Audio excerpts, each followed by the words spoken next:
Hey guys, I'm Craig Slate, And I'm Edward Todd, and you're listening to the Fresh CrEd. We have Colin Ager from San Antonio, Texas. Yes, sir. Colin, welcome to the Fresh CrEd. Yeah, thanks for having me. So, how's things in San Antonio? San Antonio is great. It's very hot right now. Got our second heat dome coming through, so I'm very happy to be in Monterey for a few days, enjoying some cooler weather. Half the temperature, right? Yeah, about half. And city's very excited about Wemby.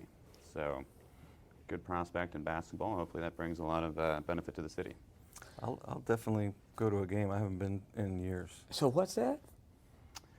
I'm really not the person one should ask. I don't really Number watch one sports, NBA draft but pick. he's the number one draft pick. Very tall, apparently also Is athletic. this A the franchise one, player. Is this the one that whacked Britney Spears? Is that the same one? His security detail, I think it turned out she whacked herself after kind of getting brushed aside. So Come on. that's what I read. He's 7'3". 7'3.5. Yeah. So That's next his Tim height. Duncan, next David Robinson, like that's the idea, right? So Yeah. he's a franchise player that hopefully we can hold on to for the next 20 years, 15 years. Yeah.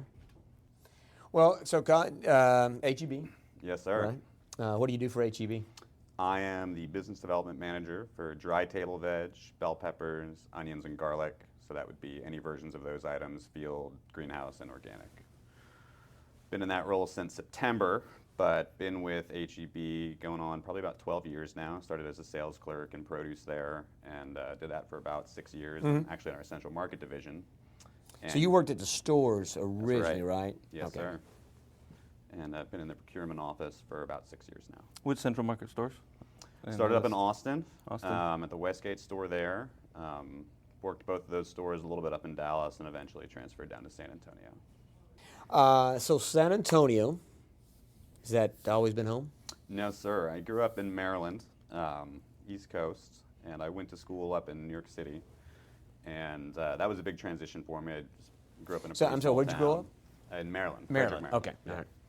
So same school system from kindergarten through the end of high school, small graduating class, and then went to school in Manhattan for college. So that was a big exposure, a lot of different kinds of folks that I hadn't met, and got interested in all kinds of different things. And when I finished, decided I was going to move down to Austin, Texas, and play guitar in rock and roll bands. So I That's don't an think that was awesome awesome. idea.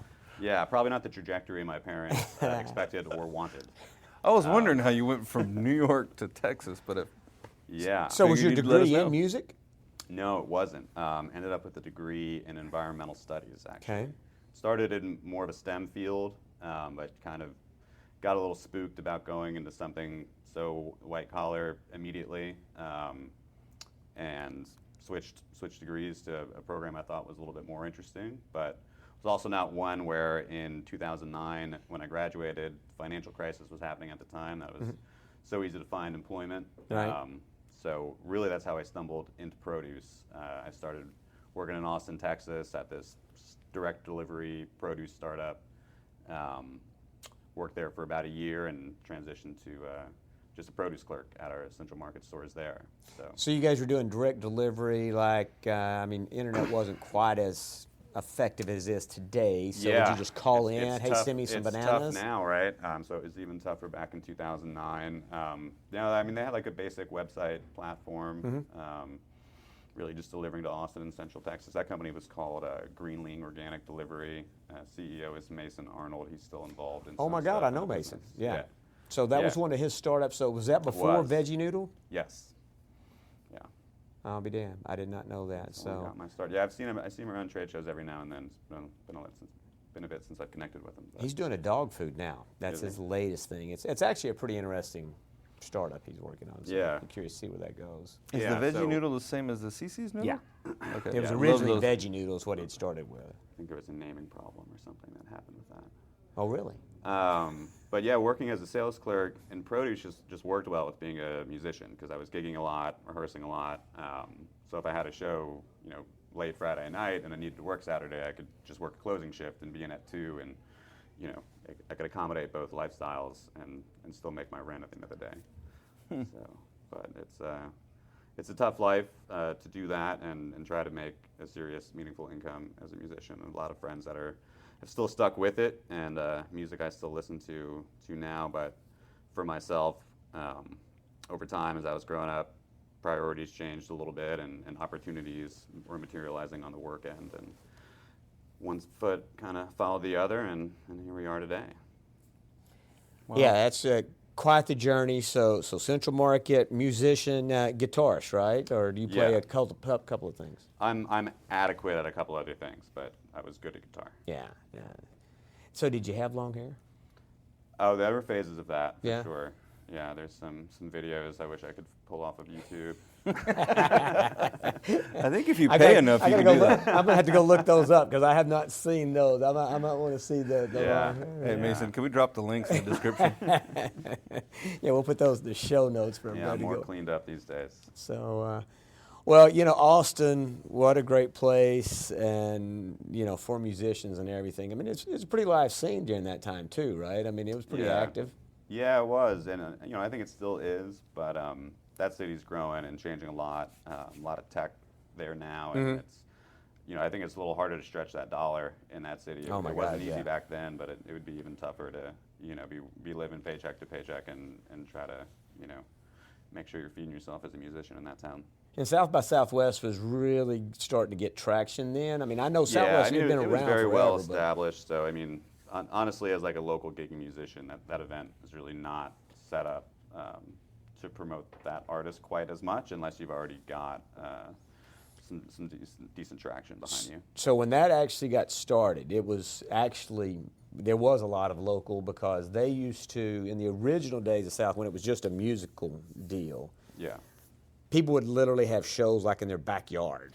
Yeah. That was still happening a little bit in my day. Which, Oh, really? Okay, Which well- basically means, because there's so many people in town for that it just takes 3 hours to get to some backyard gig where you're running off of some extension cords.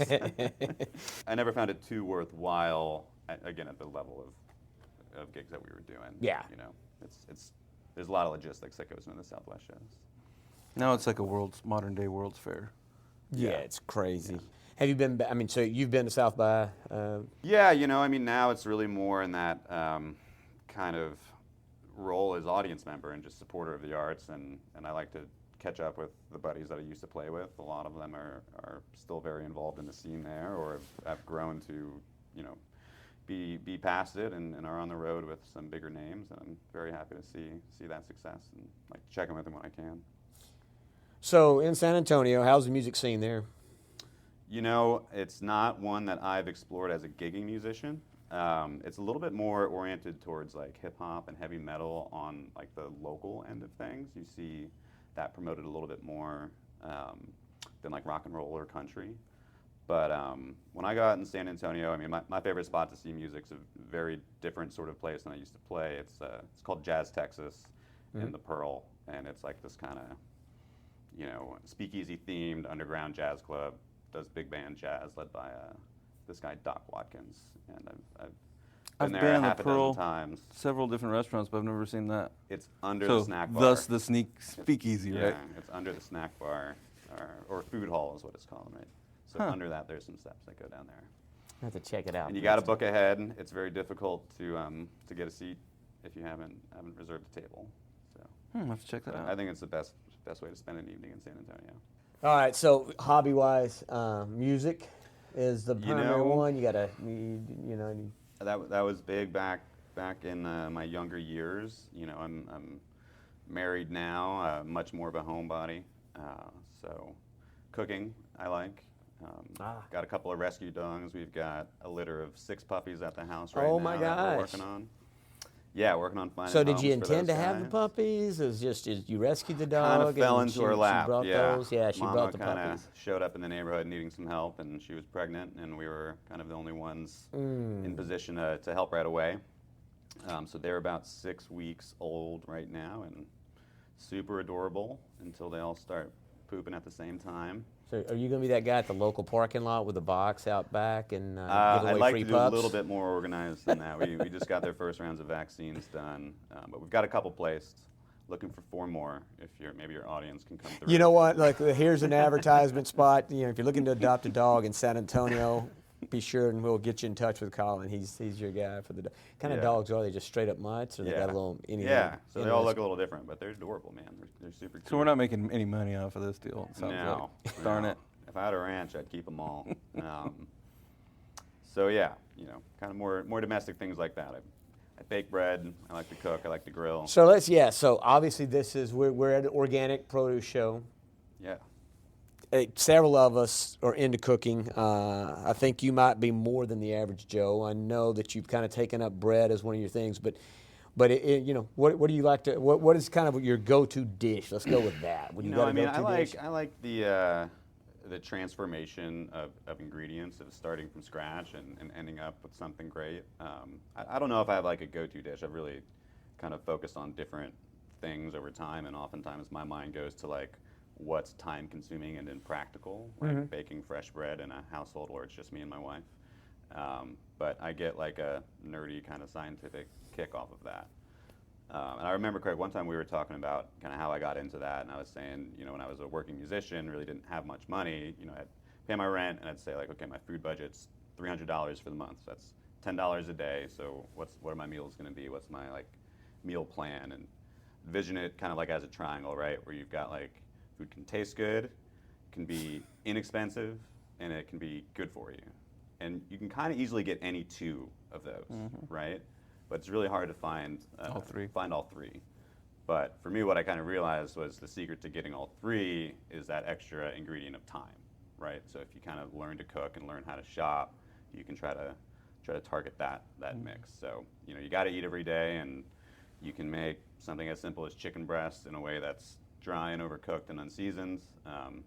But once you've done it 1,000 times and you just pay attention every time and just notice one little thing that was off and could have been better, like eventually my wife's like, why does this chicken taste so good?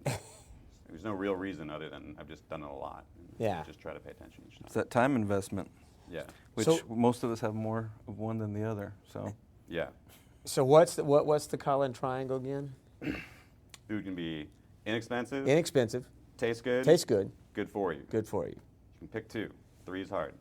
We've got it. That's another one of those things we got to put in the show notes, because that's I'm telling you, we'll call it the Colin food decision pyramid. Yeah.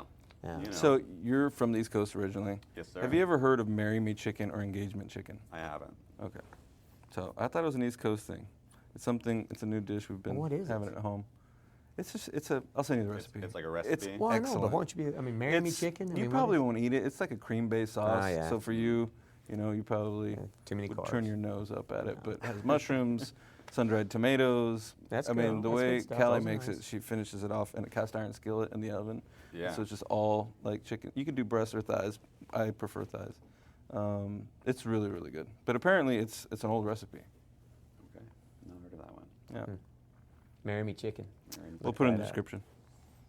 So the bread thing. So you're in the bread business now.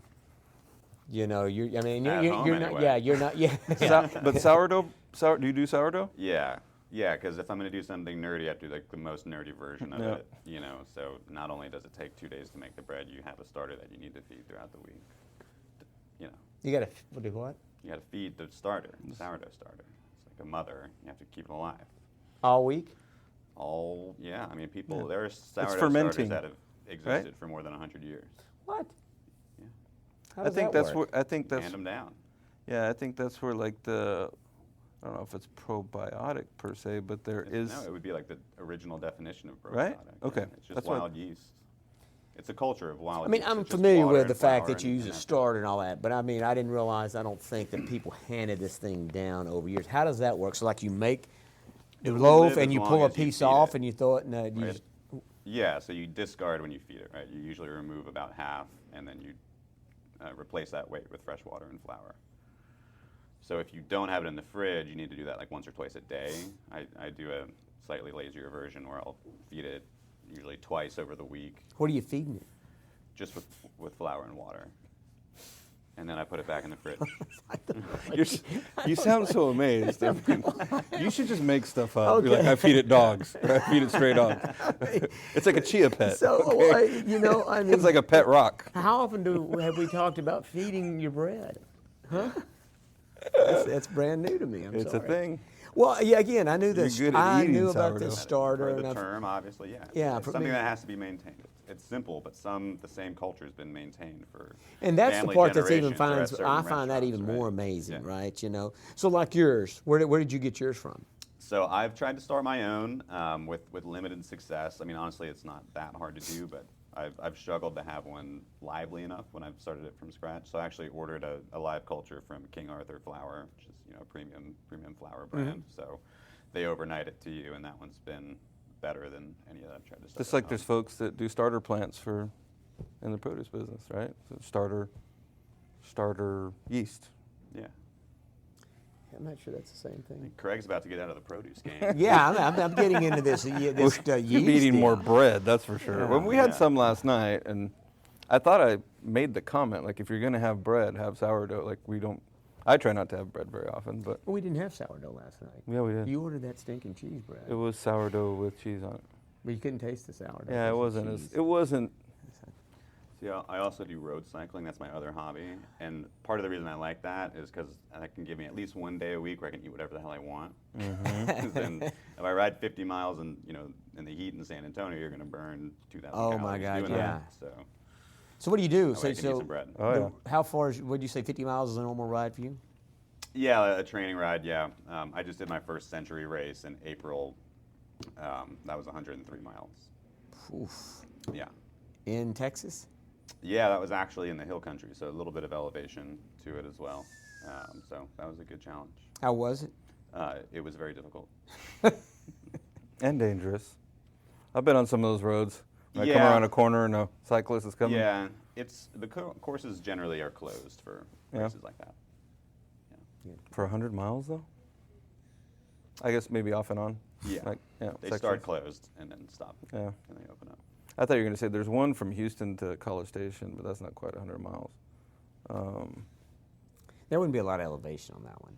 It was 5,400 No, to Bastrop, feet for I'm the- sorry. For the one that I did. What's that? 5,400 feet of elevation for my ride. For your ride, yeah. Yeah, Wow. which was a lot for me. It's for serious cyclists, that's not a big deal.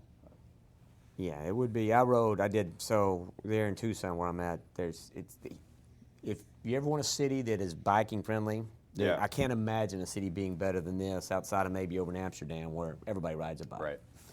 But yeah, more bike roads, everything. I mean, they've got this huge Where's this? trail around. Yeah. Tucson. Oh, in Tucson? So all my neighbors, everybody, and in Tucson is a city where it is some of the oldest, well-educated, healthy people I've ever seen. Right? I mean, you're talking about 70-plus-year-old people that would blow away a lot of the guys and gals that I know in their Go out 40s there, and I'm gonna get 50s. smoked. That's what you're saying. Well, no. What I'm going to say is, I run a little bit, but Yeah. it's fairly flat.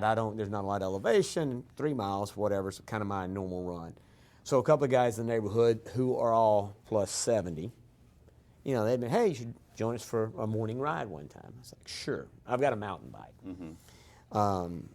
And so it does have gears, but it's not really. So I get, so these guys, they've all got their road bikes. And it's a 24-mile casual ride. So it's I wish not you a would big have told deal. me. I would have told you not to go. Well, I did. I resisted for a while, but finally I said, you know what, guys, I want to get up and go with you one day. So I had got me a thing for my phone to strap on my handlebars, and I had a water bottle Came somehow prepared, rigged yeah. up on. And man, I mean, we weren't 2 minutes into the ride, and I bounced my phone off on the ground. You need to stock up on gears, is what you needed to do. Well, I have gears on the No, bike. but not enough. Yeah, not maybe. enough gears, and not the right The ones. point being is, these guys didn't slow down. Now, we Yeah. weren't riding super fast, but it was seen for a guy that doesn't ride. It was 24 miles. I knocked my phone off. I dropped my water bottle at one point, whatever. These guys never stopped. Yeah. Except for a halfway point, there's a stopping point. We stopped, and talked and went back up. And that was the one and only ride I went with those guys So they because scared you straight. they did. I decided, you know But if what? you got the right bike, you might be able to keep Right it. bike now. Yeah, even mountain bikes to mountain bikes. I mean, there's a difference between I just don't know. Yeah, I'm just not sure. At least with that crew, I'm not the right guy. But just the whole point, these guys are not, they're not youngster, but super freaking healthy. I mean, that's really why I do it. It's the process more than it is the race. I'm not going to be competitive in any of these races. It was just trying to finish it. Oh, yeah. But to even be in a level of fitness that you can approach doing a 100-mile bike race with a little bit of elevation, that means you need a training plan, and it's that kind of habit I hope to carry into, later age and stay young for longer. Yeah, if you haven't seen it yet, Eco Challenge has been around for a long time, but they actually televised it on Netflix, 10 episodes, and Bear Grylls is the host. Yeah, I did see that. Okay, so we just finished the 9th or 10th episode, the last one. It is wild. I mean, it's a 10-day race in the jungle in Fiji, and they're doing kayaking, paddleboarding, hiking, running. You should aspire to compete in one of those. If you go with me, yeah. I might do that. Okay. I You know can get some sponsors? he's really good with a canoe. He's making fun because I kayaked 21 miles of the Rio Grande through Big Bend and almost drowned like 4 times. I don't know if it was actually kayaking what he did. It wasn't so much the He kayaking swam. part; it He was the swam the flipping Rio over Grande. part. Yeah. That's the scary stuff. Yeah, I can handle that it. makes it harder.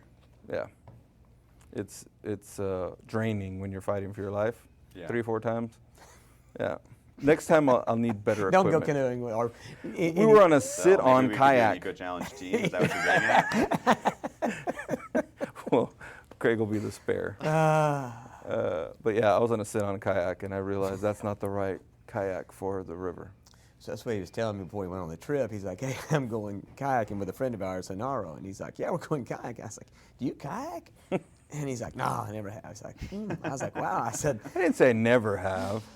I said I'm just not like an avid kayaker. I mean, I took it out on the lake at home and around the neighborhood. well, and I'm lakes. thinking he's getting in one of those dudes that you have Sit in. those- There's harness sit in around, right? versus There's sit people on. that, I said, do you know how to roll? And I said, I don't think you need to know how to roll or anything like that. All right. But thank God he wasn't in one of the ones that was strapped in, or we wouldn't be here today, because sounds like the waters were a little rough. But any triathlons or anything in your future, or is it strictly biking? No, I like the cycling. I think with any kind of fitness, you got to find what you like to do and what doesn't seem like a chore. I really can't swim very well. I would need to take lessons, and when it comes to running or cycling, I would just much rather cycle. So, and it's certainly enough calorie burn and borderline on too much of a time investment that adding more to that isn't of interest to me. Yeah, so you said 50 miles is your training run. Are you doing that Yeah. twice a week, 3 times a week? What do you do? I try to do like one long ride a week, basically. Okay. And then if I can get in 1 or 2 shorter ones on a weekday, that'd be good. So, and it depends if I'm just doing it for general fitness or if I have an event coming up for how far I'm going. You know, so, and we kind of ask everybody all this, right? So a lot of the people we talk to have some sort of an exercise regimen or whatever. They do something, and a lot of us are kind of the same way, right? It's like, I do this so I can eat bread, or I do this, so in my case, it's always I do this so I can drink old fashions. But the question is, for you, what do you find more beneficial, or do you have a food regimen? Do you have is food a bigger impact on your health, or is it the exercise? I wouldn't say I have a food regimen, but I'm interested in cooking, and I think the writer, I think it was Mark Bittman. I like a lot of the advice he's given, and he said, like, you can eat all the junk food you want as long as you make it yourself, right?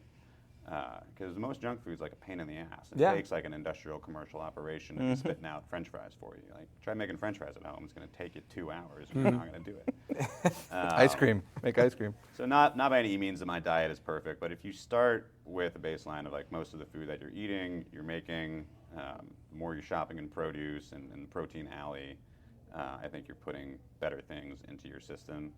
I've always been relatively thin, so I'm lucky in that way. But I'm 35 now. Your bodies do change as you get older, and I was getting to a point of noticing, like, hey, like if I want to stay thin, I need to do more than I've been doing. So to get me ready for that first race that I did, I also hired a personal trainer. I see him twice a week in the mornings at 6, and he gives me a schedule to do outside of that. Which I totally ignore when I'm doing these week-long produce shows. Yeah.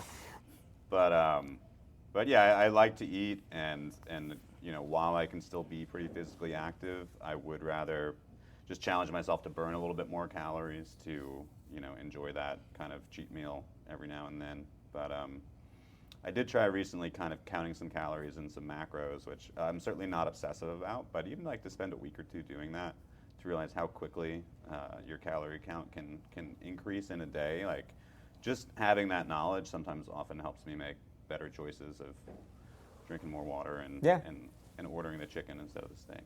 Are you into intermittent fasting or anything like that? I don't do it explicitly, although I usually never eat breakfast. So. Not like this guy. What do you do, 2-3 days? I haven't done that, so I was on a deal where I haven't done it this year, where I stopped, usually in June, and I would do from Sunday to Thursday. I did that once a year, and then typically I was kind of on a regimen where I would do a 48-hour to occasionally, as much as 72, but I would usually do a longer fast. Haven't really been on that. I pretty much eat once a day. That's pretty much what I do. I highly recommend, and anybody that listens to this, I mean, it's a known deal. It is, and I've got friends that aren't the healthiest eaters but have tried it. If you can do it, and if you can psychologically get to it, it is by far one of the best ways to change your health scores, change your metrics. Are you talking about fasting? Yes, fasting. Yeah. Or the eating once a day?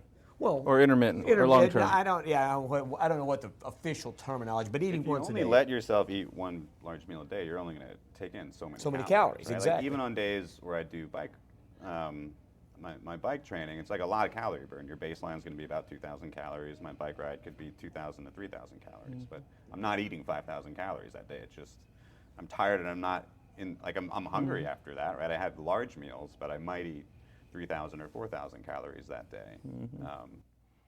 So you're only going to take in so much in any one sitting. So I think just by default, you're going to be probably more normal to where like a human kind of evolved to be.